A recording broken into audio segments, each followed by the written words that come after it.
உலகமே வாட்டர் டே கொண்டாடுவதற்கு 1000 ஆண்டுகளுக்கு முன்பே தமிழர்கள் வாட்டர் ஃபெஸ்டிவல் கொண்டாடினார்கள் தெரியுமா?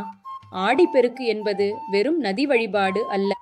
இது water conservation, agriculture planning, family celebration, environmental awareness என்ற நான்கையும் ஒன்றாக இணைத்த உலகின் பழமையான விழாக்களில் ஒன்று. ஆடி 18 அன்று நதிக்கு நன்றி சொல்வது. நீரே வாழ்க்கை என்பதை அடுத்த தலைமுறைக்கு கற்றுக் கொடுப்பதற்காகத்தான். நீர் இருந்தால்தான் நாம் இருக்கிறோம். ஆடி மாதத்தில் தென்மேற்கு பருவமழையால் நதிகள் நிரம்பத் தொடங்கும். அதனால் விவசாயிகளுக்கு புதிய நம்பிக்கை பிறக்கும். நீர் இருந்தால் விவசாயம் இருக்கும், உணவு இருக்கும், வாழ்க்கை இருக்கும். அதனால்தான் நதியை அம்மா என்று வணங்கினார்கள். அன்று பெண்கள் மஞ்சள், பூ, வளையல், குங்குமம் வைத்து காவேரி தாயை வழிபடுவது நன்றி சொல்லும் நாள். ஆடி பெருக்கு அன்று கலந்த சாதங்கள் செய்வதற்கும் காரணம் இருக்கிறது.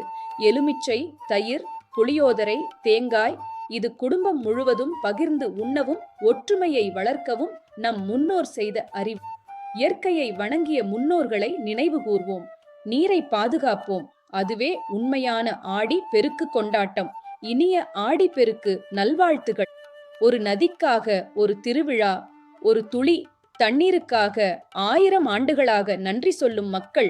அதுதான் நம் தமிழர்களின் ஆடி பெருக்கு. ஸ்ரீ மாத்ரே நமக. அடியேன் ராமானுஜதாசன்.